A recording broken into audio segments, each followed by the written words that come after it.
যে ৭০,০০০ ইহুদি ইস্পাহান থেকে বের হবে। ইস্পাহান হচ্ছে ইরানের নগরী। আজও ইরানের মধ্যে ইস্পাহান নামে সেই নগরী আছে। আমরা প উচ্চারণ করি ইস্পাহান, আরবিতে এটা উচ্চারণ হয় না। আরবিতে হয় আল আসবাহানি, বা উচ্চারণ হয় ইসবাহান বা আসবাহানি। সেখান থেকে ৭০,০০০ ইহুদি দাজ্জালের সঙ্গী হবে, সাথী হবে এবং মুসলমানদের বিরুদ্ধে যুদ্ধ করবে। আর সেই যুদ্ধের অবস্থা কি হবে সেটাও আমরা দেখলাম। আরেকটি হাদিস দেখি। عن عوف بن مالك رضي الله تعالى عنه أنه قال আউফ ইবনে মালিক রাদিয়াল্লাহু তাআলা আনহু থেকে বর্ণিত, তিনি বলেন, আমি একদা রাসূলুল্লাহ সাল্লাল্লাহু আলাইহি ওয়াসাল্লামের নিকটে আসলাম। রাসূল সাল্লাল্লাহু আলাইহি ওয়াসাল্লাম আমাকে কিয়ামতের আলামত গণালেন, আমার হাতে গণালেন। তার মধ্যে একটি আলামত রাসূল সাল্লাল্লাহু আলাইহি ওয়াসাল্লাম বললেন, সায়াকুনু হুদনাতুন মা'আর রোম, ইয়ানি সাতাকুনু হুদনাতুন বাইনাল মুসলিমিনা ওয়ার রোম। রোমান খ্রিস্টানদের সাথে মুসলমানদের একটি চুক্তি হবে, আর রোমান খ্রিস্টানেরা এবং মুসলমানেরা চুক্তিবদ্ধ হয়ে তৃতীয় কমন শত্রুর বিরুদ্ধে যুদ্ধ করবে। তথা রোমান খ্রিস্টানদের শত্রু আর মুসলমানদের শত্রু এক। তৃতীয় কমন শত্রুর বিরুদ্ধে মুসলমানেরা যুদ্ধ করবে। এই যুদ্ধে রোমান খ্রিস্টান এবং মুসলমানেরা বিজয়ী হবে। বিজয়ী হওয়ার পর একজন খ্রিস্টান দাঁড়িয়ে বলবে যে আমরা আজকে বিজয়ী হয়েছি লিহাজা সলিব, এই ক্রুশের কারণে। গলায় ঝুলানো ক্রুশ দেখিয়ে বলবে এটার কারণে আজকে আমরা বিজয়ী হয়েছি। তখন একজন মুসলমানের আঁতে ঘা লাগবে, সে দাঁড়িয়ে উঠে তার ক্রসটা ভেঙে দিবে। যখন ভেঙে দিবে তখন রোমান এবং মুসলমানেরা পরস্পরের বিরুদ্ধে যুদ্ধ করার জন্য দাঁড়িয়ে যাবে। রোমান খ্রিস্টান এবং মুসলমানেরা। সেই যুদ্ধের বর্ণনা রাসূলুল্লাহ সাল্লাল্লাহু আলাইহি ওয়াসাল্লাম হাদিসে বিস্তারিত বর্ণনা করছেন।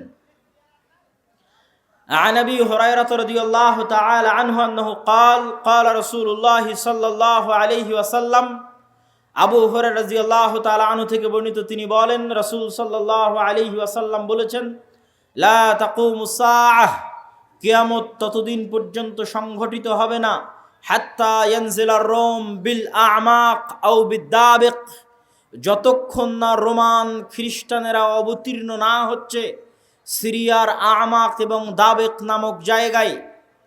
বর্তমান সিরিয়ার হালব নগরী থেকে অনতি দূরে তুরস্ক এবং সিরিয়ার সীমান্তবর্তী অঞ্চলে, বর্তমান তুরস্কের সীমানা এবং বর্তমান সিরিয়ার সীমানা, এই সীমান্তবর্তী অঞ্চলের জায়গার নাম হচ্ছে আমাক এবং দাবেক, এখনও ওই নামেই আছে। এই আমাক এবং দাবেক জায়গায় যতক্ষণ না রোমান খ্রিস্টানেরা অবতীর্ণ না হবে মুসলমানদের বিরুদ্ধে, ফায়াখরুজু ইলাইহিম জাইশুম মিনাল মাদিনাহ, আর তাদের বিরুদ্ধে যুদ্ধ করার জন্য মদিনা মুনাওয়ারা থেকে মুসলমানদের একটি সেনাবাহিনী রওনা হবে। রাসূলুল্লাহ সাল্লাল্লাহু আলাইহি ওয়াসাল্লাম বলছেন, মদিনা মুনাওয়ারা থেকে বের হওয়া সেই মুজাহিদ বাহিনী খেয়ার ও আহলিল আরজ, তৎকালীন বিশ্বের সর্বোত্তম, সবচেয়ে শ্রেষ্ঠ, সবচেয়ে দামি, সবচেয়ে আল্লাহওয়ালা পরহেজগার মানুষ হবে। মদিনা মুনাওয়ারা থেকে ওই দিন যারা বের হবে যুদ্ধের জন্য, সিরিয়ার মাটিতে যুদ্ধ করার জন্য, রাসূলুল্লাহ সাল্লাল্লাহু আলাইহি সাল্লাম বলছেন খিয়ার ও আহলিল আরজ, তৎকালীন বিশ্বের সর্বশ্রেষ্ঠ আল্লাহওয়ালা পরহেজগার মানুষেরা সেই দিন মদিনা থেকে বের হবে, মদিনা মুনাওয়ারা থেকে বের হবে যুদ্ধের জন্য। যুদ্ধের কথা বর্ণনা করতে গিয়ে রাসূলুল্লাহ সাল্লাল্লাহু আলাইহি ওয়াসাল্লাম বলেন, ফায়ুকাতিলুহুম ফায়ানহাজিমু সুলুসুন লা ইয়াতুবুল্লাহ তাওবাতাহুম আবাদা, ওই দিন মুসলমানেরা 3 ভাগে বিভক্ত হয়ে যাবে। এক ভাগ যুদ্ধের মাঠ ছেড়ে পালিয়ে যাবে, আল্লাহ কোনোদিন এদের তওবা কবুল করবেন না। একদল মুসলমান যুদ্ধের মাঠ ছেড়ে পালিয়ে যাবে, আল্লাহর নবী বলছেন সাল্লাল্লাহু আলাইহি ওয়াসাল্লাম, লা ইয়াতুব, আল্লাহ কোনোদিন তাদের তওবা কবুল করবেন না, আবাদা, কোনো দিন আল্লাহ সুবহানাহু ওয়া তাআলা তাদের তওবা কবুল করবেন না। ওয়ায়ুকতালু সুলুসুহুম, 3/1 ওই যুদ্ধে মারা যাবে। রাসূলুল্লাহ সাল্লাল্লাহু আলাইহি ওয়াসাল্লাম বলছেন, আফজালুশ শুহাদা ইনদাল্লাহ, আল্লাহর নিকটে সর্বশ্রেষ্ঠ শহীদ বলে গণ্য হবে ওই যুদ্ধে যারা যুদ্ধ করে শাহাদত অর্জন করবে, শহীদ হয়ে যাবে 3/1 মুসলমান, তারা আল্লাহর দরবারে সর্বশ্রেষ্ঠ শহীদ হিসেবে বিবেচিত হবে। রাসূলুল্লাহ সাল্লাল্লাহু আলাইহি ওয়াসাল্লাম বললেন, ওয়াইফতাতিহুস সুলুস, আর 3/1 বিজয় লাভ করবে রোমানদের উপরে। 3/1 বিজয় লাভ করবে রোমানদের উপরে। লা ইফতানুনা আবাদান, এরা কোনো দিন আর কিয়ামত পর্যন্ত ফিতনায় পতিত হবে না, এবং এদের হাত দিয়ে ইফতাতিহুনা কুস্তুনতুনিয়া বিজয় হবে। কুস্তুনতুনিয়া কি? আগের হাদিসেও দেখেছেন, আল্লাহর নবী বলেছে, বাইতুল মাকদেসের আবাদ হওয়া, মদিনার ধ্বংস হওয়া, মহাযুদ্ধের শুরু হওয়া, কুস্তুনতুনিয়া বিজয় হওয়া, দাজ্জালের বের হওয়া। কুস্তুনতুনিয়া হচ্ছে আজকের তুরস্কের ইস্তাম্বুলকে আরবিতে বলা হয় কুস্তুনতুনিয়া, ইংরেজিতে বলা হয় কনস্টান্টিনিপল, এবং বর্তমান নাম হচ্ছে ইস্তাম্বুল। তুরস্কের রাজধানী, যদিও আগে রাজধানী ছিল, এখন অফিসিয়াল রাজধানী নয়, অফিসিয়াল রাজধানী আঙ্কারা, কিন্তু তারপরও রাজধানীর মতো মান মর্যাদা যেই শহরের, সেটাই হচ্ছে ইস্তাম্বুল, কুস্তুনতুনিয়া, কনস্টান্টিনিপল। রাসূল সাল্লাল্লাহু আলাইহি ওয়াসাল্লাম বলছেন, ফায়াফতাতিহুনা কুস্তুনতুনিয়া, ওই যে একদল বিজয়ী হবে রোমানদের উপর, তাদের হাতে আল্লাহ কুস্তুনতুনিয়া, কনস্টান্টিনিপল বিজয় দান করবেন। ফাবাইনামা হুম ইয়ানকাসিমুনাল গানাইম, যখন এই সমস্ত বিজয়ী মুজাহিদরা গনিমতের মাল বন্টন করবে এবং তাদের তরবারি ঝুলানো থাকবে গাছের সাথে, তখন একজন চিৎকার করে বলবে, সাহা ফীহিমুশ শাইতান ইন্নাল মাসীহা ক্বাদ খালাফাকুম ফি আহলিকুম, মাসীহুদ দাজ্জাল বের হয়ে গেছে, আর তোমাদের বাড়িতে বাড়িতে মাসীহুদ দাজ্জাল প্রবেশ করতেছে। এখন পর্যন্ত ইমাম মাহদি আসেননি, হয়তো এনাদের মধ্যেই ইমাম মাহদি থেকে থাকতে পারেন, তবে তিনি যে ইমাম মাহদি তা এখনও প্রকাশিত আকারে জনগণের সামনে স্পষ্ট হয়নি। হবে কখন? দাজ্জাল বের হওয়ার পরে, এবং সালাতের, দামেস্কের মসজিদে সালাতের পরে, যেটার বর্ণনা রাসূল সাল্লাল্লাহু আলাইহি সাল্লাম দিচ্ছেন। ফায়াখরুজুন ওয়া যালিকা বাতিল, শয়তানের এই মিথ্যা কথা শুনে তারা তরবারি নিয়ে দৌড়ে এগিয়ে যাবে কোথায়? মাসীহুদ দাজ্জাল, তার বিরুদ্ধে যুদ্ধ করার জন্য। ফাইদা জাউ শাম, তারা আস্তে আস্তে দেমাশকে চলে আসবে। দেমাশকের মসজিদে তারা কাতারবদ্ধ হয়ে সালাতের জন্য দাঁড়াবে। ইদা উকিমাতিস সালাত, যখন সালাতের ইকামত দেওয়া হবে, ফায়ানজিলু ঈসা ইবনু মারিয়াম, তখন আসমান থেকে ঈসা ইবনু মারিয়াম অবতীর্ণ হবেন। ফাআম্মাহুম ফাইদা রাআহু আদুউল্লাহ যাবা কামা ইয়াযুবুল মিলহ ফিল মা, ঈসা ইবনু মারিয়াম অবতীর্ণ হবেন ওই মসজিদে, এবং তারপরে মুসলমানেরা দাজ্জালের বিরুদ্ধে যুদ্ধ করার জন্য রওনা দিবে। এবং মসজিদে আকসার পাশে, জেরুজালেমের পাশে লুদ নামক, বাবুল লুদ নামক দরজায় ঈসা আলাইহিস সালাতু ওয়াস সালামকে দেখে মাসীহুদ দাজ্জাল লবণ যেভাবে পানিতে দিলে গলে যায় সেভাবে গলতে থাকবে, এবং তার গলে শেষ হওয়ার আগেই রাসূল সাল্লাল্লাহু আলাইহি ওয়াসাল্লাম বলছেন, ফালাউ তারাকাহু লানযাব হাত্তা ইয়ানহালিক, যদি ঈসা ইবনু মারিয়াম তাকে ওই অবস্থায় রেখে দিতেন তাহলে সে গলে ধ্বংস হয়ে যেত। হাত্তা ইয়াহলিক ওয়ালাকিন ইয়াকতুলুহুল্লাহ বিয়াদিহি ফায়ুরিহিম দামাহু ফি হারবাতিহি, কিন্তু আল্লাহ সুবহানাহু ওয়া তাআলা চান যে ঈসা ইবনু মারিয়ামের মাধ্যমে সে নিহত হোক, এই জন্য ঈসা ইবনু মারিয়াম তাকে হত্যা করবেন এবং দাজ্জালের রক্ত জনগণকে দেখাবেন। সম্মানিত উপস্থিতি, আরেকটি ব্যতিক্রম ধর্মী হাদিস, সেই হাদিসটা বলে আমরা আমাদের সংক্ষিপ্ত ব্যাখ্যার দিকে এগিয়ে যাব ইনশাআল্লাহ। আবু হুরায়রা রাদিয়াল্লাহু তাআলা আনহু থেকে বর্ণিত, তিনি বলেন, রাসূল সাল্লাল্লাহু আলাইহি ওয়াসাল্লাম বলছেন, সামি'তুম বিমাদিনাতিন জানিবুম মিনহা ফিল বার ওয়া জানিবুম মিনহা ফিল বাহর, তোমরা একটি শহরের কথা শুনেছ যেই শহরের এক সাইডে সমুদ্র এবং আর এক সাইডে মাটি। রাসূলুল্লাহ সাল্লাল্লাহু আলাইহি ওয়াসাল্লামের উত্তরে সাহাবীগণ বললেন, জি আমরা শুনেছি। রাসূল সাল্লাল্লাহু আলাইহি ওয়াসাল্লাম বলছেন, লা তাকুমুস সাআহ হাত্তা ইয়াগজুহা ৭০ আলফাম মিন বনি ইসহাক, ততক্ষণ পর্যন্ত কিয়ামত হবে না যতক্ষণ না বানু ইসহাকের ৭০,০০০ মানুষ তাদের বিরুদ্ধে যুদ্ধ না করছে। আর তারা সেই দিন যুদ্ধ করবে ওই শহর বিজয়ের জন্য, আর ওই শহর বিজয়ের জন্য ফালাম ইউকাতিলু বিসালাহ, কোনো অস্ত্রপাতি লাগবে না ওই শহর বিজয় করতে, ওয়ালাম ইয়ারমু বিসাহমিন, কোনো তীর নিক্ষেপ করা লাগবে না ওই শহর বিজয় করতে। ক্বালু লা ইলাহা ইল্লাল্লাহু আল্লাহু আকবার, তারা শুধু আল্লাহু আকবার ধ্বনি দিবে, তাকবীর ধ্বনি দিবে। ফায়াসকুতু আহাদু জানিবাইহা, ওই শহরের একটি প্রাচীর ধসে পড়ে যাবে। তারপরে দ্বিতীয়বার যখন তারা তাকবীর ধ্বনি দিবে তখন শহরের আরেকটি প্রাচীর ধসে পড়ে যাবে। তারা তৃতীয়বার যখন তাকবীর ধ্বনি দিবে তখন শহরের আরেকটি প্রাচীর ধসে পড়ে যাবে। ফাইফাররাজুলাহুম ফায়াদখুলুহা, তারা বিজয়ী বেশে ওই শহরে প্রবেশ করবে। ফায়াগনামু ফাবাইনাহুমা ইয়াকতাসিমুনাল মাগানিম, যেই মুহূর্তে তারা বিজয়ী বেশে শহরে প্রবেশ করবে আর গনিমতের মাল বন্টন করবে, তখন শয়তান চিৎকার করে বলবে, তোমাদের ঘরে দাজ্জাল প্রবেশ করে গেছে। সম্মানিত উপস্থিতি, পরপর আমরা 4টা হাদিস দেখলাম। এই 4টা হাদিস এক একজন এক একভাবে ব্যাখ্যা করতে পারে। আমি আগেও বলেছি যে যতদিন এই জিনিসগুলো না ঘটবে ততদিন এই জিনিসগুলোর প্রকৃত ব্যাখ্যা কেউ জানবে না। কিন্তু আমার কাছে সংক্ষিপ্তভাবে যেটা মনে হয়েছে যে উমরান ও বাইতুল মাকদেস আবাদ হওয়া, কেউ কেউ ব্যাখ্যা করে এই যুগের যে বাইতুল মাকদেস আবাদ হওয়া মানে ইহুদিরাই জেরুজালেম দখল করে নিবে এবং সেখানে বিশাল রাজধানী প্রতিষ্ঠা করবে। প্রতিষ্ঠা করার মাধ্যমে সে এটা পৃথিবীর একটি জাঁকজমকপূর্ণ একটা বিশাল বড় শহর, লন্ডন দুবাইয়ের মতো একটা বড় শহরে পরিণত হয়ে যাবে জেরুজালেম, যেটা থাকবে তাদের হাতে, আমাদের হাতে নয়। কেউ বলেছেন এটা। আর আমার কাছে সংক্ষিপ্তভাবে মনে হয়েছে যে উমরান ও বাইতুল মাকদেস আবাদ হওয়া মানে মুসলমানদের হাতেই বাইতুল মাকদেস থাকবে এবং মুসলমানেরাই বাইতুল মাকদেস বিজয় করবে এবং সেখানে সালাত সিয়াম সকল কিছু বাস্তবায়ন হবে এবং বাইতুল মাকদেস মুসলমানদের হাতে আগেই বিজয় হবে, তথা যে ঘটনাগুলো পরবর্তীতে সংঘটিত হচ্ছে সেগুলোর আগেই মুসলমানদের হাতে বাইতুল মাকদেস থাকবে। কখন থাকবে আল্লাহ সুবহানাহু ওয়া তাআলা ভালো জানে। এবং বাইতুল মাকদেসের বিজয় হওয়া মানে মদিনার ধ্বংস হওয়া কি? হয়তো মদিনা অনাবাদ হয়ে যেতে পারে, মদিনার যে শান শওকত সেই শান শওকতে কমতি আসতে পারে, যে কোনো কারণে আসতে পারে।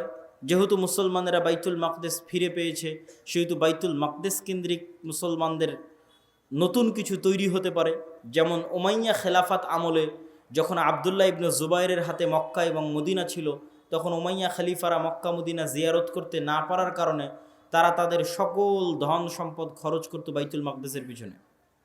তথা এই মসজিদকে কেন্দ্র করে মুসলমানদের একটা ব্যস্ততা, শহর বন্দর সকল কিছু গড়ে উঠবে এই শহরকে কেন্দ্র করে এবং মদিনা অনাবাদ হয়ে যাবে। মদিনা অনাবাদ হয়ে গেলে যুদ্ধ শুরু হবে। কোন যুদ্ধ? যেই যুদ্ধ আমরা আলোচনা করলাম, এই যুদ্ধকে রাসূল সাল্লাল্লাহু আলাইহি সাল্লাম বলছেন আল মালহামা আল কুবরা। এবং এই যুদ্ধের বর্ণনা দিতে গিয়ে অন্য হাদিসে রাসূলুল্লাহ সাল্লাল্লাহু আলাইহি ওয়াসাল্লাম বলেছেন যে এই যুদ্ধে এত বেশি পরিমাণ মানুষ মারা যাবে যে একটা উড়ন্ত পাখি যদি আকাশে উড়তে থাকে তাহলে উড়তে উড়তে সে ক্লান্ত হয়ে যাবে, কিন্তু লাশের সারি সে উড়ে শেষ করতে পারবে না, এত বেশি পরিমাণ মানুষ মারা যাবে এই যুদ্ধে। আর এই যুদ্ধের পরপরই কুস্তুনতুনিয়া বিজয় হবে। মানে আজ তো ইস্তাম্বুল মুসলমানদের হাতে আছেই। হাদিসের ভাষায় বোঝা যায় যে ইস্তাম্বুল একদিন মুসলমানদের হাতে থাকবে না। আজ আছে কিন্তু একদিন থাকবে না। তথা আজকের যে তুরস্ক, এটা আজকে মুসলমানদের হাতে থাকলেও হাদিস প্রমাণ করছে যে দাজ্জাল যেই মুহূর্তে বের হবে ওই মুহূর্তে কনস্টান্টিনোপল, ইস্তাম্বুল, তুরস্ক মুসলমানদের হাতে থাকবে না। তথা সেটা মুসলমানেরা যে কোনো সময় হারিয়ে ফেলতে পারে, অদূর ভবিষ্যতে, নিকট ভবিষ্যতে। আল্লাহ সুবহানাহু ওয়া তাআলা ভালো জানে কখন হারিয়ে ফেলবে, কেন না হারালে বিজয় কিসের? আর যেই বিজয়ের কথা রাসূল সাল্লাল্লাহু আলাইহি সাল্লাম বলছেন এই বিজয় কিয়ামতের নিকটবর্তী, দাজ্জাল বের হওয়ার পূর্ব মুহূর্তের বিজয়। সম্মানিত উপস্থিতি, তাহলে মোটামুটি যদি আমরা এই দুইটা জিনিসের ব্যাখ্যা এভাবে দাঁড় করাই যে বাইতুল মুকাদ্দাস আগেই মুসলমানেরা বিজয় করবে, সেটাই হচ্ছে বাইতুল মুকাদ্দাসের আবাদ। আর কুস্তুনতুনিয়া কিয়ামতের পূর্ব মুহূর্তে বিজয় হবে, তার অর্থ হচ্ছে কুস্তুনতুনিয়া মুসলমানেরা হারিয়ে ফেলবে, কনস্টান্টিনোপল মুসলমানেরা হারিয়ে ফেলবে। এখন হাদিসের আরও একটা অংশ ব্যাখ্যা করতে বাকি, রোম কারা? যে রোমানদের সাথে মুসলমানদের চুক্তি হবে এবং চুক্তির পরে সেই চুক্তি পুনরায় ভঙ্গ হয়ে মুসলমান এবং রোমানরা পরস্পর যুদ্ধ করবে, সেই যুদ্ধ, এই যুদ্ধ, সেই রোম কারা? এ বিষয়ে মুহাদ্দিসিনে কেরাম এবং মুফাসসিরিনে কেরামের মধ্যে মতভেদ হওয়ার সবচেয়ে বড় কারণ হচ্ছে, আল্লাহর নবীর যুগে রোম বলতে যাদেরকে বোঝানো হতো তাদের রাজধানী ছিল কনস্টান্টিনোপল। আল্লাহর নবীর যুগে, মানে যেই সময়ে আল্লাহর নবী এই হাদিস বলতেছেন, ওই সময়ে রোম বলে যাদের বোঝানো হতো তাদের রাজধানী তুরস্কের ইস্তাম্বুল, কনস্টান্টিনোপল। এবং মুসলমানেরা এটা কোনোদিনই বিজয় করতে পারেনি। মুসলমানেরা এটা বিজয় করেছে অনেক পরে, আজ থেকে 500 অথবা 600 বছর আগে। উসমানীয় খেলাফত আমলে মুসলমানেরা বিজয় করেছে, না উমাইয়া খেলাফত আমলে, না আব্বাসী খেলাফত আমলে কোনোদিন বিজয় হয়নি। ক্রুসেডের যুদ্ধ হয়েছে, তখনও মুসলমানরা ইস্তাম্বুল বিজয় করতে পারেনি। মঙ্গোলীয়রা মুসলমানদের বাগদাদে হত্যা করেছে, তখন মুসলমানরা ইস্তাম্বুল বিজয় করতে পারেনি। তারও পরে মুসলমানরা ইস্তাম্বুল বিজয় করেছে 1400 খ্রিস্টাব্দের দিকে, মুহাম্মদ আল ফাতেহ। তো এই জন্য রাসূল সাল্লাল্লাহু আলাইহি ওয়াসাল্লাম যখন রোম শব্দ বলতেছেন হাদিসে মদিনায়, তখন রোম মানে বর্তমান তুরস্কের কনস্টান্টিনোপল, ইস্তাম্বুল। আর তৎকালীন এই রোমে যারা বসবাস করত তারা হচ্ছে অর্থোডক্স খ্রিস্টান। আর আজকে ইতালির যারা রোম, ইতালির রাজধানী রোম, ইউরোপের যারা খ্রিস্টান, আমেরিকার যারা খ্রিস্টান, তারা হচ্ছে ক্যাথলিক খ্রিস্টান। এবং তাদের মধ্যে বিশ্বাসগত এবং আকীদাগত পার্থক্য আছে অনেক বিষয়ে, পদ এবং পদবিগত পার্থক্য আছে, কৃষ্টি কালচার, সামাজিক আচার ব্যবহারগত পার্থক্য আছে। তাহলে রোম বলতে আমরা যদি তৎকালীন রোম ধরি, তথা অর্থোডক্স খ্রিস্টানদের হাতে যখন কনস্টান্টিনোপল ছিল, সেই অর্থোডক্স খ্রিস্টানেরা এখন বসবাস করে রাশিয়ায়। রাশিয়া এবং ইউক্রেনের যুদ্ধের অন্যতম একটা কারণ হচ্ছে ইউক্রেনে ইউরোপিয়ান এবং আমেরিকানেরা ক্যাথলিক খ্রিস্টানের চর্চা বাড়াচ্ছিল, যেটা রাশিয়া কখনোই চায় না যে তার আশেপাশের কোনো দেশে ক্যাথলিক খ্রিস্টানের চর্চা বাড়ুক, কেননা তারা মানে অর্থোডক্স খ্রিস্টান। এবং আমার এর উপর বিস্তারিত ভিডিও আছে ইতেসাম টিভিতে, রাশিয়া এবং ইউক্রেনের উপর, যেখানে এই পয়েন্টে আরও বিস্তারিত ইন ডিটেইলস আলোচনা করা আছে। তাহলে আল্লাহর নবীর যুগের রোম যদি ধর্মীয় দৃষ্টিকোণ থেকে তাদের পরিচয় দেখি, যে আল্লাহর নবী যেই সময়ে হাদিস বলছেন ওই সময়ে রোম বলতে কাদের বোঝা হতো, তাহলে কনস্টান্টিনোপলে যে অর্থোডক্স খ্রিস্টানেরা ছিল তাদেরকে বোঝানো হতো। তারা আজ কোথায় আছে? তারা আজ রাশিয়াতে আছে। এবং রাশিয়া যে যুদ্ধগুলো লড়ে, সেই যুদ্ধগুলোর পিছনে অনেক ধর্মীয় কারণ আছে, যেটাও আমি আমার ওই ভিডিওতে স্পষ্ট আকারে ডকুমেন্টারি আকারে দেখিয়েছি, যে এই যুদ্ধগুলো শুধু বাহ্যিক কোনো কারণে লড়াই করা হয় না, বরং ধর্মীয় কারণে লড়াই করা হয়।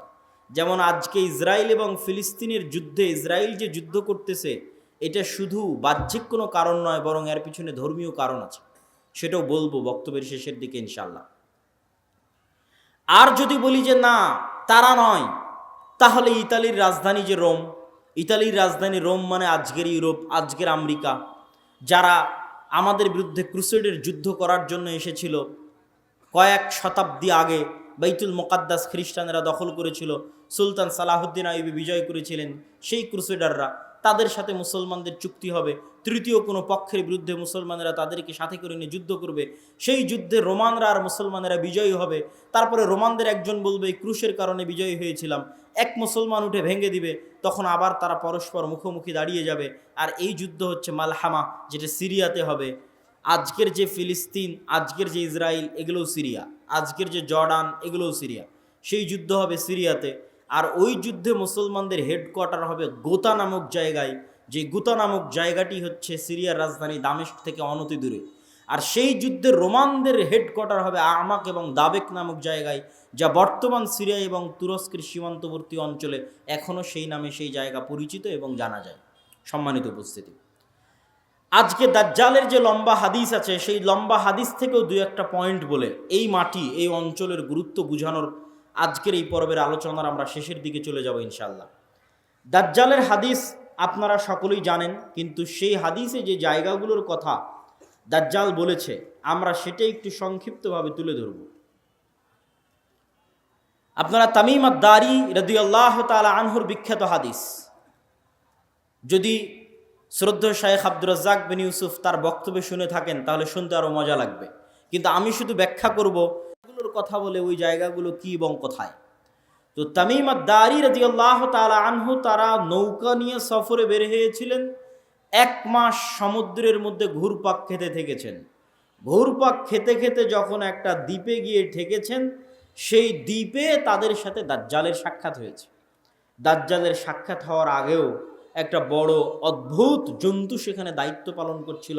সেই অদ্ভুত জন্তু নিজেকে পরিচয় দিয়েছে যে আমি হচ্ছি গোয়েন্দা, আনাল জাসসাসা। তারপরে সেই অদ্ভুত জন্তু তাদেরকে বলেছে তোমরা যার কাছে এসেছো তিনি এই দিকে আছে, এগিয়ে যাও। সেখান থেকে এবার আমি আপনাদেরকে এখান থেকে পড়ে শোনাচ্ছি যে ওখানে দাজ্জাল কি বলছে এবং সেই জায়গাগুলো কোথায়। দাজ্জাল বলছে, জিজ্ঞেস করছে, আসআলুকুম আন নাখলিহা আন নাখলে বাইসান আখবিরুনি আন নাখলে বাইসান। বাইসান নামক খেজুর বাগান সম্পর্কে আমাকে তোমরা সংবাদ দাও। কুলনা আন আইয়ি শানিহা তাস্তাখবির। বাইসান নামক খেজুরের বাগান সম্পর্কে তুমি কি জানতে চাও? তখন দাজ্জাল উত্তরে বলছে, আসআলুকুম আন নাখলিহা। বাইসান নামক খেজুর বাগানে এখন খেজুর হয় কিনা এ বিষয়ে আমাকে জানাও। হাল ইউসমির আমলা। তখন ওই তামিম আদ-দারি রাদিয়াল্লাহু তাআলা আনহু এবং তার সাথে যারা গেছে তারা উত্তরে বললেন, কুলনা নাআম, এখনো সেখানে খেজুর হয়। তখন দাজ্জাল উত্তরে বলছে, আমা ইন্নাহু ইউশিকু আল্লা তুসমির। জেনে রাখো অচিরেই সেই বাইসান নামক খেজুর বাগানে খেজুর হবে না। ক্বালা আখবিরুনি আন বুহাইরা আত-তাবারিয়াহ। তোমরা আমাকে বুহাইরা আত-তাবারিয়াহ, তাবারিয়া লেক, তাবারিয়া খাল সম্পর্কে জানাও। কুলনা আন আইয়ি শানিহা তাস্তাখবির। তাবারিয়া খাল সম্পর্কে তোমাকে কি বলবো? ক্বালা হাল ফিহা মা। সেখানে কি পানি আছে? তখন উত্তরে বলছে, হিয়া কাসীরাতুল মা, অনেক বেশি পানি আছে। ক্বালা আমা ইন্নামা আহায়ুশিকু আন ইয়াযহাব। জেনে রাখো অচিরেই সেই খালে পানি থাকবে না। ক্বালা আখবিরুনি আন আইনি যুগর। আইনে যুগর সম্পর্কে আমাকে জানাও। ক্বালু আন আইয়ি শানিন তাস্তাখবির। তুমি আইনে যুগর সম্পর্কে কি জানতে চাও? বলে আইনে যুগরে কি এখনো পানি আছে? সেখান থেকে কি মানুষজন পানি নিয়ে চাষাবাদ করে?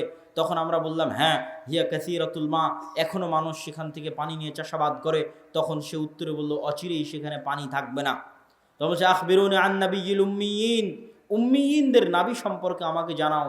অশিক্ষিত মূর্খ যারা লেখা জানে না, পড়া জানে না, তাদের জন্য যে নবী প্রেরণ করা হয়েছে সেই নবী সম্পর্কে আমাকে জানাও। এই মর্মে কথা সামনের দিকে আগাতে থাকলো। সম্মানিত উপস্থিতি, এখানে 3টে জায়গার কথা বলেছে দাজ্জাল। আশ্চর্যজনক হলেও সত্য যে আজকের পৃথিবীতে এই 3টি জায়গায়, তন্মধ্যে বাইসান নামক খেজুরের বাগান এবং যোগার নামক ঝর্ণা, এই 3টাকে এক্সাক্ট চিহ্নিত করা খুব কঠিন হয়ে যায়। বিশেষ করে আইনে যোগারকে এক্সাক্ট চিহ্নিত করা যে এইটা আইনে যোগার, এটার বিষয়ে নিশ্চিত কেউ গবেষকরা এখন পর্যন্ত তথ্য দিতে পারেনি। কিন্তু বাইসান খেজুরের বাগান সম্পর্কে মোটামুটি ধারণা পাওয়া যায় যে এই খেজুরের বাগান হচ্ছে বাইসান খেজুরের বাগান। আর বুহাইরা আত-তাবারিয়াহ এটা এত প্রসিদ্ধ, এত ব্যাপক, এত পরিচিত যে সবাই জানে। এমনকি ইসরায়েলে সারা পৃথিবী থেকে শত শত খ্রিস্টান এই বুহাইরা আত-তাবারিয়া দেখার জন্য যায়। এই জন্য দেখার জন্য যায়, তারা মনে করে তাদের তাওরাত, তাদের বাইবেলে ঈসা আলাইহিস সালাতু ওয়াস সালামের যত মোজেজার কথা বলা আছে, সকল মোজেজা তিনি দেখিয়েছিলেন বুহাইরা তাবারিয়ার ওপরে অথবা বুহাইরা তাবারিয়ার পাশে। সেই মোজেজা যদি হয় অন্ধ ব্যক্তিকে চক্ষুস্মান করে দেওয়া, সেই মোজেজা যদি হয় টাকওয়ালা ব্যক্তির মাথায় চুল গজিয়ে দেওয়া, সেই মোজেজা যদি হয় মৃত ব্যক্তিকে জীবিত করা, এগুলোর অধিকাংশ মোজেজা তাদের বিশ্বাস অনুযায়ী ঈসা আলাইহিস সালাতু ওয়াস সালাম এই লেক, এই খালের পাশে অথবা তার উপরে তিনি করে দেখিয়েছিলেন, এই জন্য তারা দেখতে আসে। এবং এইটা চলমান বর্তমান ইসরায়েলের সীমানার অন্তর্ভুক্ত। এবং আনুমানিক গবেষণা অনুযায়ী বাইসানের খেজুরের বাগান এবং জোগারের ঝর্ণা এবং তাবারিয়ার লেক তিনটাই বর্তমান ইসরায়েলের সীমানার অন্তর্ভুক্ত, যেই জায়গাগুলোর কথা এই হাদিসে দাজ্জাল তামিম আদ-দারি রাদিয়াল্লাহু তাআলা আনহুকে জিজ্ঞেস করতেছে। তাহলে একদম যদি আমরা সামারি এবং সারমর্ম করি, তাহলে কিয়ামতের পূর্ব মুহূর্তে যা যা সংঘটিত হবে সব বড় বড় ঘটনা এই মাটিতে, এই জমিনে সংঘটিত হবে, শামের মাটিতে সংঘটিত হবে।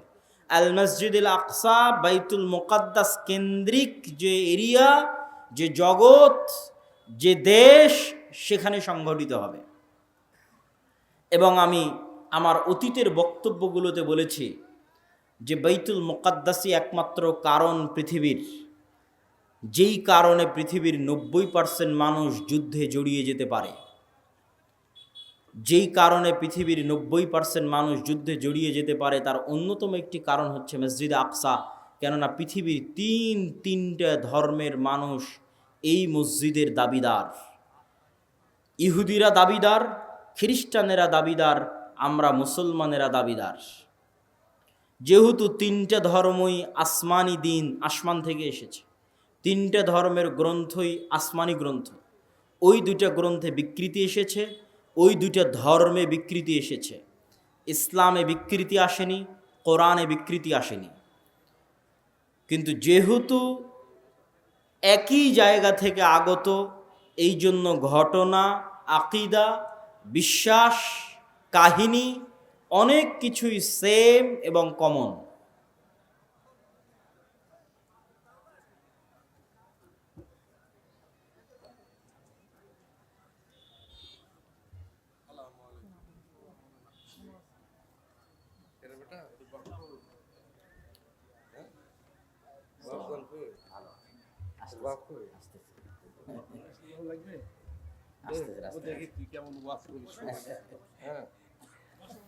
তো সম্মানিত উপস্থিতি, আমরা যে বিষয়ে আলোচনা করছিলাম যে বর্তমান মসজিদে আকসা এবং বর্তমান বাইতুল মুকাদ্দাস পৃথিবীর তিনটা ধর্মের নিকটে পবিত্র স্থান। আর এই পবিত্র স্থান হওয়ার কারণ হচ্ছে এই তিনটা ধর্মই আব্রাহামিক রিলিজিয়ান, সেমেটিক রিলিজিয়ান। এই তিনটা ধর্মই মিল্লাতে ইব্রাহিমের দাবিদার, তথা ইব্রাহিম আলাইহিস সালাতু ওয়াস সালামের হিস্ট্রি, ইতিহাসের সাথে কানেক্টেড। আর সেমেটিক রিলিজিয়ান মানে নূহ আলাইহিস সালাতু ওয়াস সালামের 3 সন্তান তার সাথে নৌকায় উঠেছিলেন।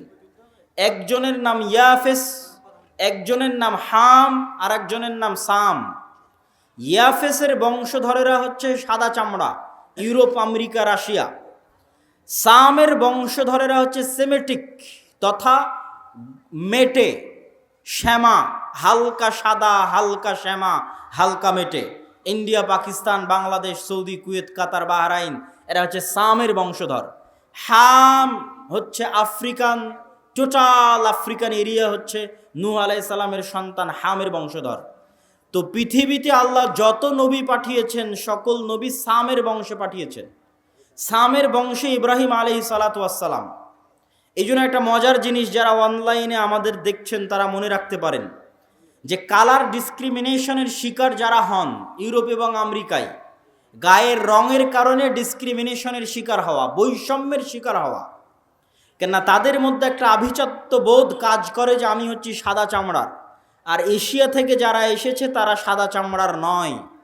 আপনি দীর্ঘদিন থাকলে এই জিনিসটা ভিতর থেকে অনুভব করতে পারবেন, এই বৈষম্য।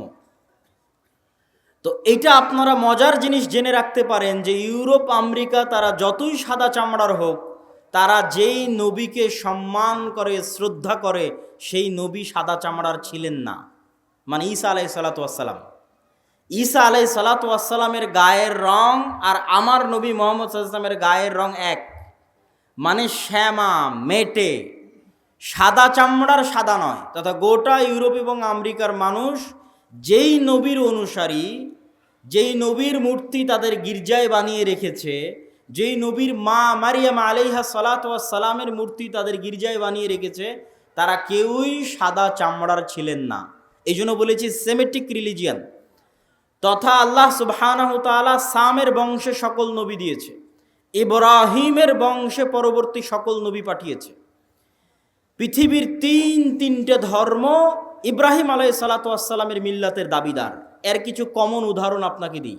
ইব্রাহিম আলাইহিস সালাতু ওয়াস সালামকে আমরা বলি ইব্রাহিম, তারা বলে আব্রাহাম। ইব্রাহিম আলাইহিস সালাতু ওয়াস সালামের ছেলে ইসহাককে আমরা বলি ইসহাক, তারা বলে আইজ্যাক, আইজ্যাক নিউটন। যিনি আইজ্যাক তিনি ইসহাক। ইসহাক আলাইহিস সালাতু ওয়াস সালামের ছেলেকে আমরা বলি ইয়াকুব আলাইহিস সালাতু ওয়াস সালাম, তারা বলে জ্যাকব। যিনি জ্যাকব তিনি ইয়াকুব। ইয়াকুব আলাইহিস সালাতু ওয়াস সালামের ছেলে ইউসুফ আলাইহিস সালাতু ওয়াস সালামকে আমরা বলি ইউসুফ, তারা বলে জোসেফ। সেন্ট জোসেফ স্কুল মানে Hazrat Yusuf school. There is no difference, কোনো পার্থক্য নাই। যদি আপনি বলেন সেন্ট জোসেফ স্কুল, তাহলে ওরা আপনি যে ইউসুফকে জানেন তাকে উদ্দেশ্য করছে, যে হজরত ইউসুফ আলাইহিস সালাতু ওয়াস সালাম স্কুল। এভাবে আমরা যাকে বলছি দাউদ আলাইহিস সালাতু ওয়াস সালাম, তারা তাকে বলছে ডেভিড। জাস্ট নামের উচ্চারণের পার্থক্য, কিন্তু ঘটনার মধ্যে মিল আছে। আমরা বলছি নূহ, তারা বলছে নোয়াহ। ঘটনার বর্ণনা ধারা বিবরণীতে কিছুটা পার্থক্য আছে, কিন্তু মূল ঘটনাগুলো একই। তথা আদম এবং হাওয়ার যে ঘটনা কোরআনে বর্ণনা করা আছে, কাছাকাছি ঘটনা।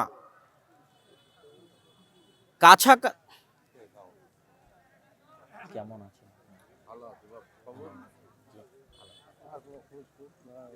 অনেকদিন দেখা সাক্ষাৎ, বাইরে গেছিলাম তো ইংল্যান্ডে, ওখান থেকে মাস্টার্স করে আসলাম। 1 বছরে একটা মাস্টার্স করে আসলাম ইংল্যান্ড থেকে। জি, ইসলামিক ব্যাংকের উপর, ইসলামিক ব্যাংকিং সিস্টেম।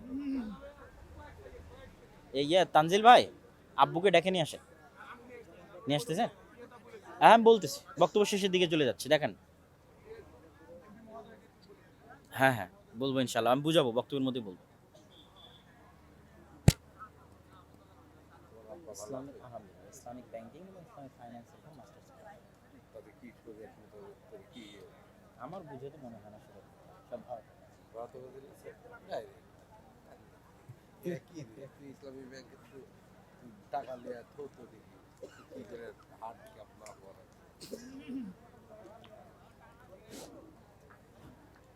সম্মানিত উপস্থিতি, তো আমরা আলোচনা করছিলাম ইহুদি, খ্রিস্টান এবং ইসলাম, এই তিনটে ধর্ম আব্রাহামিক রিলিজিয়ান। এই জন্য ঘটনার ধারা বিবরণীতে পার্থক্য হলেও মূল ঘটনা একই।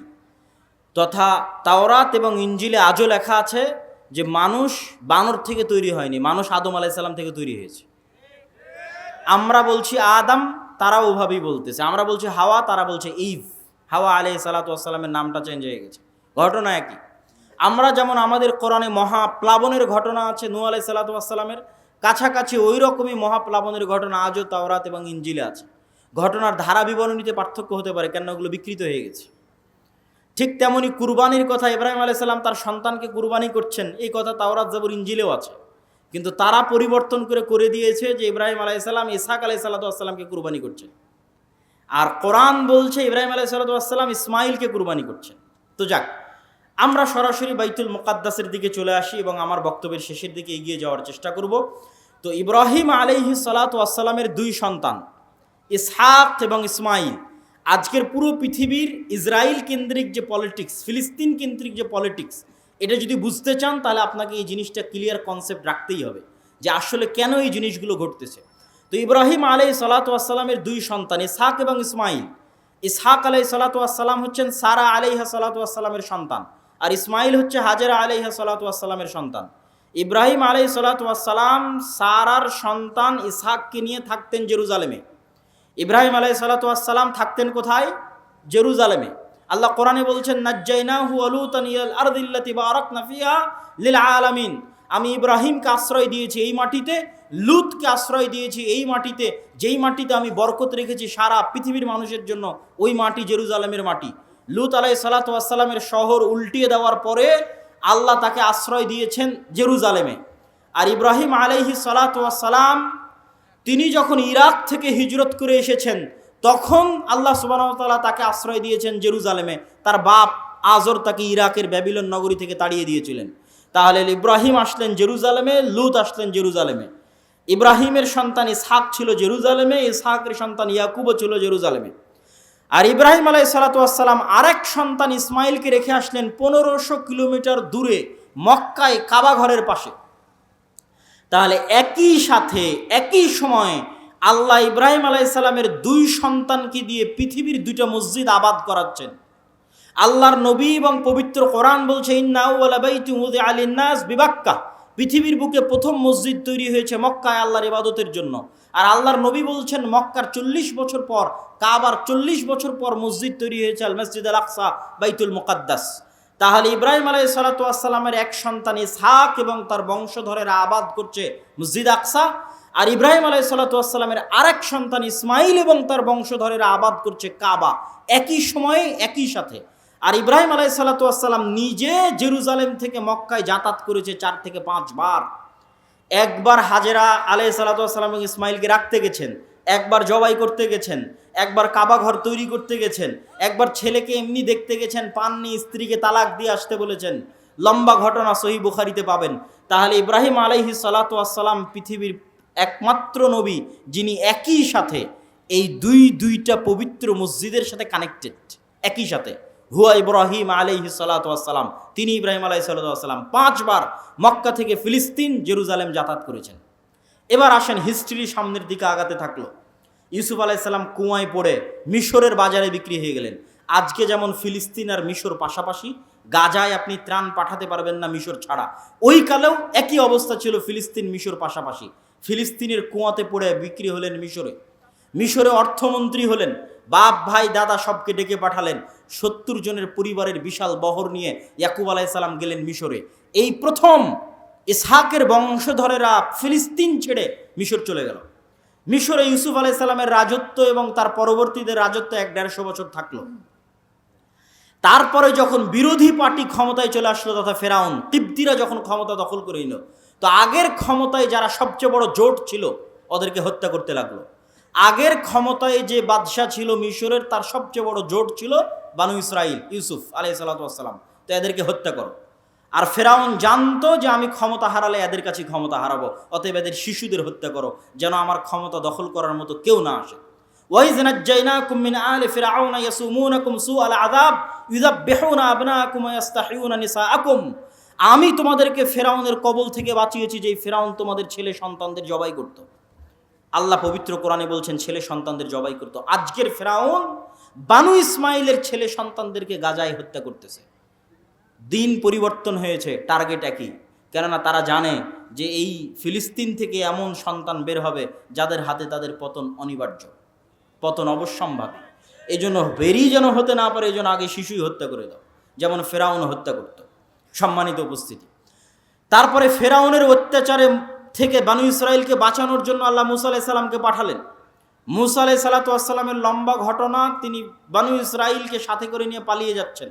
ফেরাউনকে আল্লাহ লোহিত সাগরে ডুবিয়ে হত্যা করলেন। হত্যা করার পর মুসা আলাইহিস সালাম ফেরত মিশরে যাননি কেন?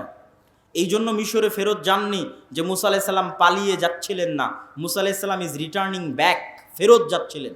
কোথায় ফেরত যাচ্ছিলেন? 400 বছর আগে ওনার বাপদাদা ইয়াকুব এবং ইয়াকুবের সন্তান 70 জন এবং ইউসুফ ওই যে জেরুজালেম ছেড়ে মিশরে আসছে, ওই জেরুজালেম বাপদাদার আদিভিটা, সেখানে ফিরে যাচ্ছিলেন।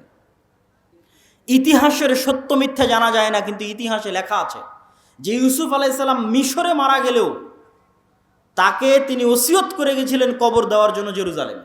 আর মুসা আলাইহিস সালামের কথা তো সহিহ বুখারীতে রাসূল সাল্লাল্লাহু আলাইহি ওয়াসাল্লাম বর্ণনা করতেছেন, যেটা ধারা বিবরণীতে আমি আসব।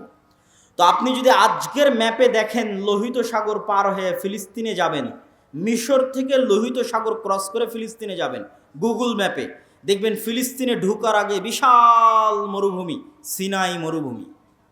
আর ওই ফিলিস্তিনে তখন বসবাস করত তৎকালীন বিশ্বের সবচেয়ে শক্তিশালী গোত্র, তাদের নাম আমালেকা গোত্র।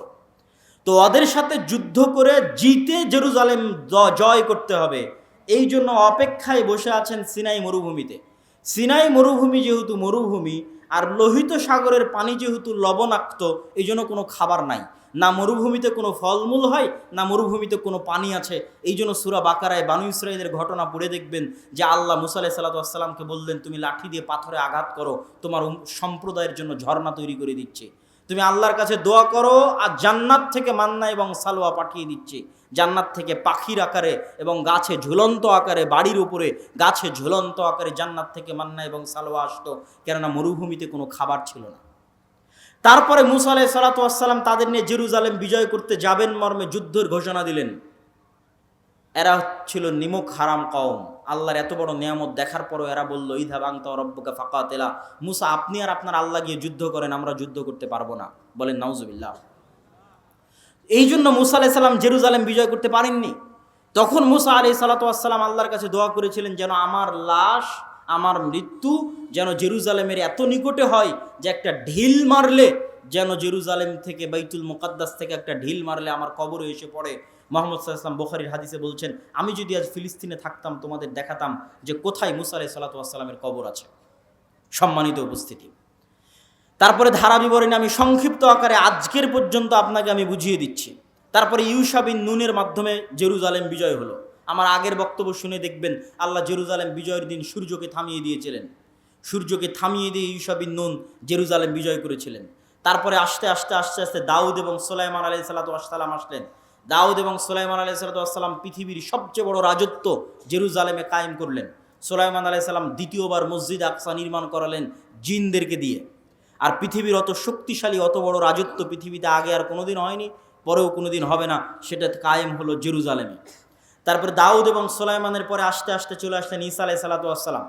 ঈসা আলাইহিস সালাতু ওয়াস সালামের মা মারিয়াম কোন মসজিদের খাদেম ছিলেন? মসজিদ আকসার খাদেম ছিলেন। ঈসা আলাইহিস সালাতু ওয়াস সালাম কোন শহরে জন্ম নিয়েছেন? এই জেরুজালেম, এই নগরীতে জন্ম নিয়েছেন। এই জন্যই তো আপনি খ্রিস্টানদের যদি বলেন তোমাদের গোটা দুনিয়া দিয়ে দিব, ইউরোপ আমেরিকা, জেরুজালেম দিব না, তাহলে হবে না। কেননা এখানে তারা যাকে নবী বলে শ্রদ্ধা করছে তার স্মৃতি এই শহরে আছে। ঈসা আলাইহিস সালাতু ওয়াস সালামের স্মৃতি এই শহরে আছে। ঈসা আলাইহিস সালামের আম্মা মারিয়াম আলাইহা সালাতু ওয়াস সালামের স্মৃতি এই মসজিদে আছে।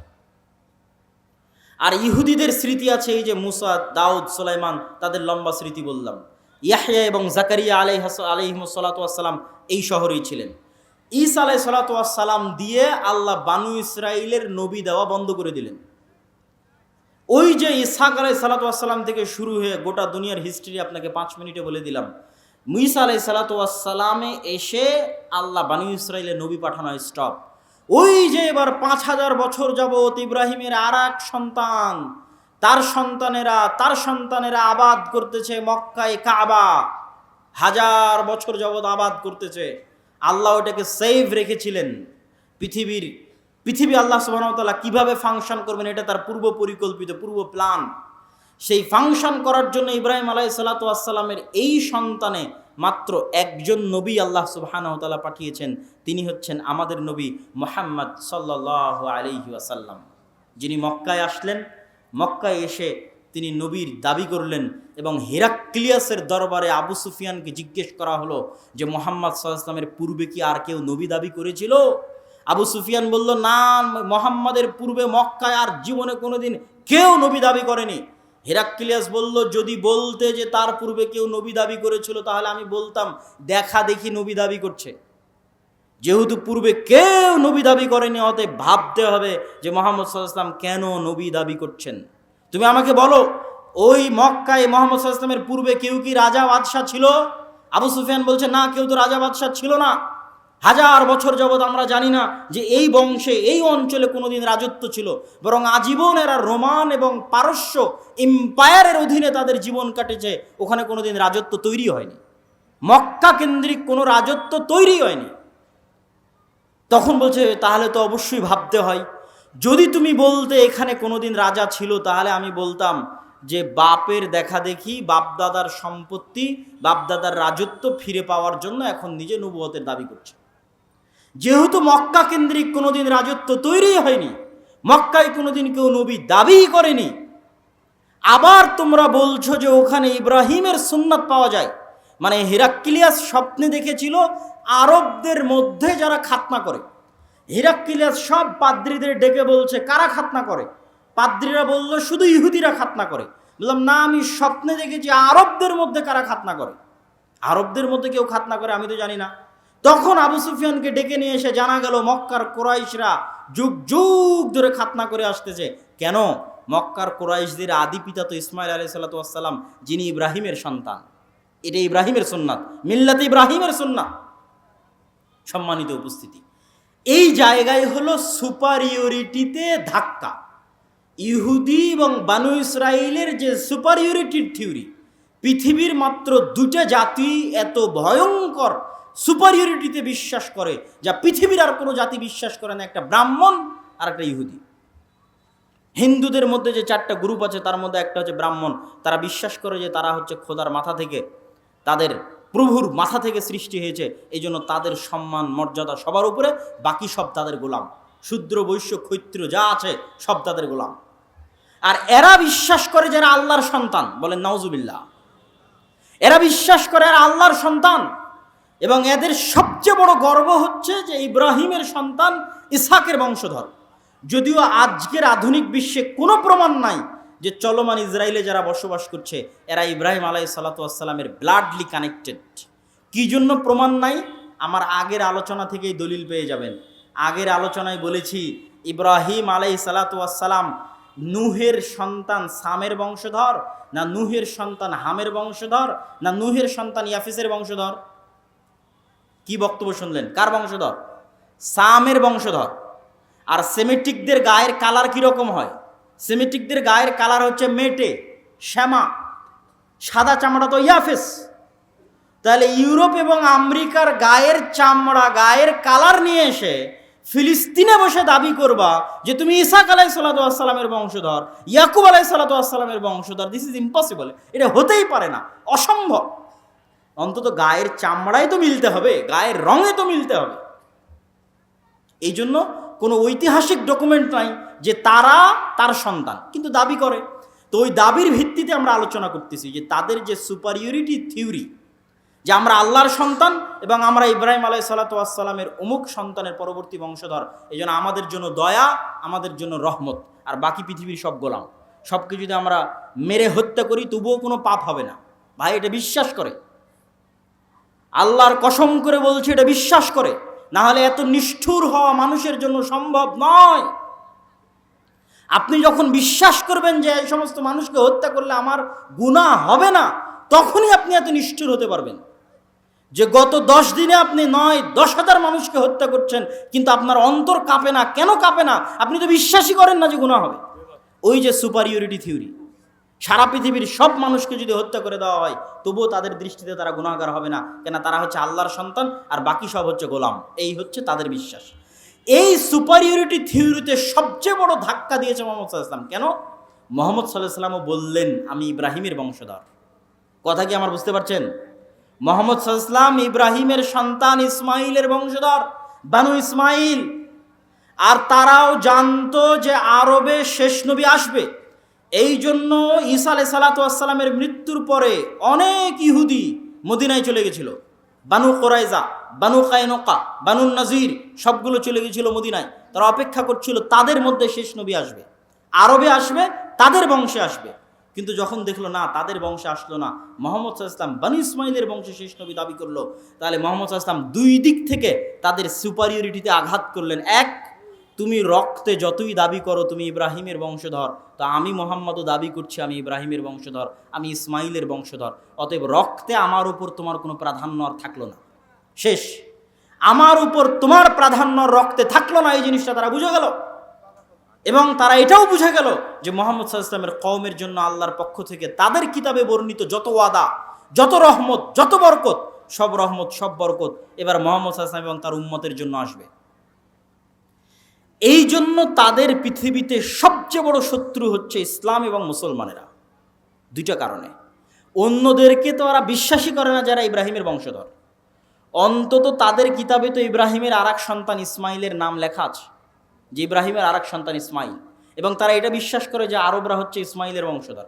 এই জন্য এটা হলো তাদের সবচেয়ে বড় ভয়ের কারণ, যে তাদের সুপারিয়রিটি থিওরিতে আঘাত করেছে ইসলাম এবং মুসলমানেরা।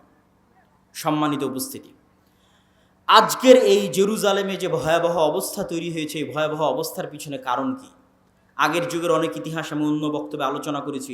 আজকের এই ভয়াবহ অবস্থা তৈরি হওয়ার পিছনে কারণ আমার ছোট্ট গবেষণায় ঔপনিবেশিক শাসনামল, কলোনিয়াল সিস্টেম, আরবিতে বলে ইস্তেমার। আমরা যারা আজকে এই দেশে বসবাস করছি, যারা আপনারা সামনে বসে আছেন, 1935-1937 সালের আগে আপনাদের বাপদাদারা জমির মালিকই ছিল না।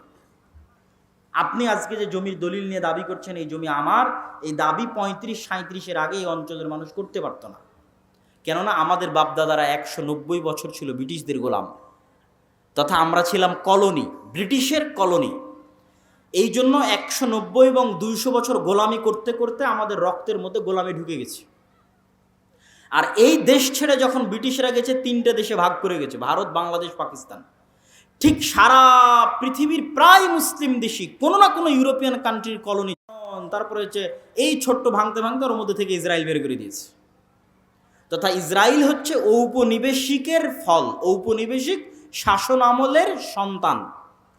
যে কলোনিয়াল সিস্টেম সারা পৃথিবীতে মুসলমানেরা ভোগ করেছে তার ফল, তার রেজাল্ট। আর ওই যে গোলামি করতে করতে রক্তে গোলামি ঢুকে গেছে মুসলমানদের জন্য, মুসলমানদের মধ্যে, এই জন্য তারা ওই গোলামি থেকে এখনো বের হতে পারতেছে না। গোলামি থেকে বের হতে হলে আরও সময় লাগবে, স্বাধীন চেতা মনোভাব লাগবে, আল্লাহর ইবাদত এবং দ্বীনের অনুসরণ করা লাগবে। দ্বীনের অনুসরণ, আপনি বলতেছেন আপনি মসজিদ আকসা বিজয় করবেন, বাইতুল মুকাদ্দাস বিজয় করবেন। আপনি যে দেখেন তো একটা ইহুদি পরিবারের ছেলে মেয়ে কী করে, আর আজকে যারা এখানে বসে আছে এরা কী করে? আজকে যারা যে সমস্ত এখানে যুবক বসে আছে এদের মধ্যে কয়জন মদখোর, জুয়াখোর, ফ্রি ফায়ার, পাবজি নিয়ে ব্যস্ত? আর ইহুদির কয়টা সন্তান ফ্রি ফায়ার, পাবজি আর মদ আর জুয়া নিয়ে ব্যস্ত? আমার চ্যালেঞ্জ থাকলো আপনি যান, খুঁজেন। তাদের দোষ দিয়ে লাভ নাই। আল্লাহ সুবহানাহু ওয়া তাআলা আমাদেরকে আযাব হিসেবে, শাস্তি হিসেবে মসজিদ আকসায় যেতে দেয় না। এই কষ্ট আমার এবং আপনার অন্তরে থাকতে হবে। যেই মসজিদের 2 রাকাত সালাত অন্য মসজিদের 1000 সালাতের চেয়ে উত্তম, পৃথিবীর যে তিনটা মসজিদ, ইসলামের সবচেয়ে পবিত্রতম মসজিদ, যার জন্য সফর করা, যার জন্য যাওয়া উত্তম, উচিত, যেই মসজিদগুলোতে সালাতের বিশেষ ফজিলত রয়েছে, সেই 3টা মসজিদের একটা মসজিদ, মসজিদ আকসা, আমরা যেতে পারি না। এটা আল্লাহ আমাদেরকে বঞ্চিত করে রেখেছে আমাদের কর্মফলের কারণে, আমাদের আমলের কারণে। সম্মানিত উপস্থিতি, আপনি ইহুদি পল্লীতে যান, ইহুদি পল্লীতে গিয়ে দেখেন তারা কিভাবে চলে, কিভাবে চলাফেরা করে, দেখে আসেন। তারা পৃথিবীর মানুষকে বলবে তোমরা সুদ নিয়ে ব্যস্ত থাকো, ওরা নিজেরা পরস্পরে সুদ খাবে না। তারা পৃথিবীর মানুষের পিছনে কোটি কোটি টাকা ব্যয় করবে যে তোমরা মদ, গাঞ্জা, জুয়া এগুলো নিয়ে ব্যস্ত থাকো, ওরা নিজেরা জীবনে কোনোদিন মদ, গাঞ্জা, জুয়া নিয়ে ব্যস্ত থাকবে না। টাকার বিষয়ে সবচেয়ে কৃপণ, টাকা কেমনে জমা করতে হয়, অনর্থক অপচয় খরচ না করে টাকা কেমনে জমা করতে হয়। পৃথিবীর সবচেয়ে বড় বড় মাল্টি বিলিয়নার হচ্ছে তারা, কেন তারা ওইভাবেই তাদের সন্তান সন্ততিকে বড় করেছে। হ্যাঁ, তাদের উপর আল্লাহর গজব এবং আযাব আসবে, কিন্তু আল্লাহ সুবহানাহু ওয়া তাআলা বিধর্মীদের দিয়েই মুসলমানদেরকে আযাব এবং শাস্তি দিয়ে থাকেন। তারও দলিল কোরআন এবং হাদিসে আছে, যেটা আমি আমার অন্য বক্তব্যে বিস্তারিত আলোচনা করেছি, আজকে সময় নাই। সেহেতু আমরা একটা আযাব এবং গজবের মধ্যে দিয়ে যাচ্ছি আমাদের আমলের কারণে।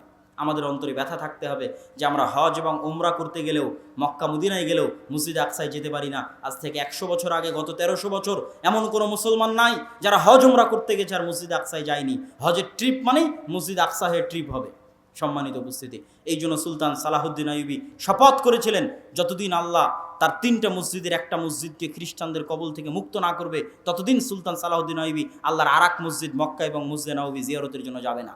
আল্লাহর মসজিদকে বন্দি দশায় রেখে, আল্লাহর মসজিদকে মানুষের সালাত মুক্ত অবস্থায় রেখে তিনি কিভাবে আল্লাহর আরাক মসজিদ জিয়ারতের জন্য যাবেন, এই ব্যথায় তিনি যুদ্ধ করতেন। এই জন্য আপনাদের সন্তান সন্ততি পরবর্তী বংশধরের অন্তরে এই ব্যথা, এই বিশ্বাস এবং আমলের পরিবর্তনের মাধ্যমে আমরা বিজয় অর্জন করতে পারি। যেহেতু আল্লাহর ওয়াদা যে বিজয়ী হব, বক্তব্যের শুরুতেই হাদিস পড়ে দিয়েছি যে পাথর বলবে, গাছ বলবে, ওয়াদা হবে। আল্লাহর নবী বলেছেন হবে, আজ না হলে যেদিন ইমাম মাহদি আসবেন সেই দিন হবে। কিন্তু আমরা যদি তার আগেও যে হবে না তা না, তার আগেও হতে পারে। সুলতান সালাউদ্দিন আইয়ুবীর হাত দিয়ে আল্লাহ বিজয় করায়নি, করিয়েছে। আমাদের হাত দিয়েও আল্লাহ বিজয় করাতে পারে, কিন্তু তার জন্য আমলের পরিবর্তন লাগবে, আখলাকের পরিবর্তন লাগবে। সম্মানিত উপস্থিতি, আজকের যে অনুষ্ঠানটা আয়োজন হচ্ছে, এই অনুষ্ঠানের মূল লক্ষ্য উদ্দেশ্য হচ্ছে মসজিদ ভিত্তিক দ্বীন শিক্ষা, মসজিদ ভিত্তিক মক্তবকে শক্তিশালী করা। আমরা আপনাদের এই অঞ্চলে সফর দিয়েছিলাম, গোটা মোহনপুর অঞ্চলে আমি নিজে সফর দিয়েছি। মোটামুটি কিছু মসজিদে মসজিদ ভিত্তিক মক্তব আছে, কিছু মসজিদে নাই। তো এই যে শিক্ষায় আমরা পিছিয়ে, জ্ঞানে আমরা পিছিয়ে, অথচ তারা আমাদের চেয়ে শিক্ষা এবং জ্ঞানে এগিয়ে। তো আমাদের যে জ্ঞানে পিছিয়ে এবং বিশেষ করে ধর্মীয় জ্ঞানে আরও পিছিয়ে, কেননা আমাদের দেশের 90% ছেলে মেয়ে যায় স্কুলে আর 2 থেকে 3% যায় মাদ্রাসায়। ওই যে 90 থেকে 95% গেল স্কুলে, তাদের জন্য কোনো একাডেমিক সিলেবাস নাই দিন শেখানোর। যদি না আমরা মসজিদগুলোকে দিন শিক্ষার দিক থেকে শক্তিশালী না বানাতে পারি, শক্তিশালী প্রতিষ্ঠান না বানাতে পারি, তাহলে আমাদের পরবর্তী প্রজন্ম হবে কোরআনবিহীন, আমাদের পরবর্তী প্রজন্ম হবে দ্বীনের জ্ঞানবিহীন, যা আমাদের উপরে জাতিগতভাবে আল্লাহর আযাব আসার জন্য বাধ্য করবে। তথা আমরা আজকে বাংলাদেশে বসে আছি, গাজার জন্য প্রতিবাদ করছি, কয়দিন পর দেখবেন যে আমরাই গাজা হয়ে গেছি। কথা বুঝতে পেরেছেন? যদি আমরা আমাদের আমল এবং আখলাকে পরিবর্তন না আনি, কেননা গাজা হওয়ার মতো সকল ক্রাইটেরিয়া এই দেশে মজুদ আছে। কি এই দেশে মজুদ আছে? এটা পৃথিবীর একমাত্র মুসলিম দেশ যার পাশে কোনো মুসলিম দেশ নাই। তথা এটা যদি কোনোদিন গাজা হয়, তাহলে গাজার চাইতে ভয়ঙ্কর পরিবেশ তৈরি হবে। কেননা গাজার পাশে অন্তত মিশর তো আছে, মাটির তল দিয়ে খুঁড়ে মিশর থেকে তারা ত্রাণ এবং পণ্য এনে কোনো মতে বাঁচতে পারতেছে। কিন্তু আপনার দেশ যেই দিন গাজা হয়ে যাবে, সেই দিন আপনার এখানে ত্রাণ পাঠানোরও কেউ থাকবে না। এই জন্য বাঁচার রাস্তা কি? যদি এই দেশের স্বাধীনতা এবং সার্বভৌমত্ব রক্ষা করতে চান, দিন এবং আমলে ফিরে আসতে হবে। পরবর্তী প্রজন্মদের কাছে বেসিক দিনের জ্ঞান দিতে হবে। তার জন্য মসজিদে টাইলস এবং এসির আগে মক্তব চালু করতে হবে। আমি এমনও মসজিদ সফর করেছি যেই মসজিদে টাইলস আছে, এসি আছে, আমি রাগ করে বলেছি মসজিদে মক্তব নাই। আমি রাগ করে বলেছি আপনারা টাইলসগুলো খুলে বাজারে বিক্রি করেন, এসিটা খুলে বাজারে বিক্রি করেন, তো মসজিদে মক্তব চালু করেন। আমাদের মুসলমানদের কনসেপ্ট দেখেন, আমাদের যারা আরব বিশ্বের বড় বড় দেশ, তাদের কনসেপ্ট দেখেন, পর্যটন আর বিনোদন। আর পাশে ইসরায়েলকে দেখেন, শিক্ষা জ্ঞান। আমাদেরকে দেখেন, আমরা হচ্ছে এসি টাইলস, শিক্ষা জ্ঞানের কোনো গুরুত্ব নাই। তাহলে আমরা যদি গোলাম না হই, কারা পৃথিবীতে গোলাম থাকবে? সম্মানিত উপস্থিতি, এই জন্য আজকে আপনারা যারা এখানে উপস্থিত হয়েছেন, প্রত্যেকেই আজকের এই প্রোগ্রামগুলো আমরা যেগুলো করছি, আর দাওয়া ইলাল্লাহর অধীনে, এটার মূল লক্ষ্যই হচ্ছে মসজিদগুলোতে মক্তব শিক্ষা চাঙ্গা করা, মজবুত করা। তো আপনারা যারা এখানে বিভিন্ন অঞ্চল, বিভিন্ন এলাকা থেকে উপস্থিত হয়েছেন, আপনাদের যে মসজিদগুলোতে মক্তব আছে, আমাদের সিলেবাস নিয়ে যাবেন। সালাফি কনফারেন্স রাজশাহী 23 ও 24 নভেম্বর, আল জামিয়া সালাফিয়া ডাঙ্গিপাড়া পবা, রাজশাহীতে আসবেন। আপনাদের মক্তবের জন্য সিলেবাস নিয়ে যাবেন, উন্নত মানের সিলেবাস। এবং মক্তবগুলোকে কেন্দ্রীয়ভাবে সেন্ট্রালি ম্যানেজমেন্ট করার জন্য আমাদের পক্ষ থেকে সার্বিক সুযোগ সুবিধা আপনাদেরকে দেওয়া হবে। আর যদি কোনো মসজিদে মক্তব বন্ধ থাকে, সেটাকে চালু করার জন্য কি কি উদ্যোগ নেওয়া যায়, সেটার জন্য আপনারা যোগাযোগ করতে পারেন। কিন্তু যে মসজিদগুলোতে চালু আছে, তারা দ্রুত গতিতে চেষ্টা করেন আমাদের সাথে সম্পৃক্ত হয়ে ওই মসজিদগুলোর ইমামদেরকে শিক্ষাগত ট্রেনিং দেওয়ার মাধ্যমে এবং ওই মসজিদের সিলেবাসের মান বাড়ানোর মাধ্যমে ওইটাকে একটা প্রতিষ্ঠানে রূপান্তর করা। মসজিদেই থাকবে, মসজিদের মধ্যেই থাকবে, কিন্তু ফাংশন করবে প্রতিষ্ঠানের মতো, যাতে আমরা পরবর্তী প্রজন্মদের কাছে দিনের সঠিক জ্ঞান পৌঁছে দিতে পারি। আর দাওয়া ইলাল্লাহ এই উদ্যোগ নিয়ে আমরা ইতিমধ্যে বাংলাদেশের 4টে জেলার 126টা মসজিদ সফর করেছি, 250-এর অধিক মসজিদে মক্তব উদ্বোধন করেছি। অতএব আপনাদের কাছে উদাত্ত আহ্বান থাকবে, এই প্রজেক্টের সাথে আপনারা সম্পৃক্ত হন। যে মসজিদে মক্তব আছে, সেই মক্তবকে চাঙ্গা করার জন্য আমাদের সিলেবাস নেন, আমাদের ট্রেনিং নেন, আমাদের ম্যানেজমেন্ট সিস্টেম নেন। যেই মসজিদে মক্তব নাই, সেখানে চালু করার জন্য আমাদের ডাকেন, আমরা সফর দিই, বক্তব্য দিই, চালু করার জন্য সহযোগিতা করি। আর আজকের এই অনুষ্ঠান এবং এখানেও যে মক্তবগুলো পরিচালিত হয় মোহনপুর এবং বাগমারায়, সেই মক্তবগুলোর উন্নয়নের লক্ষ্যে, তাদের সহযোগিতার লক্ষ্যে আমাদের আজকের এই অনুষ্ঠান।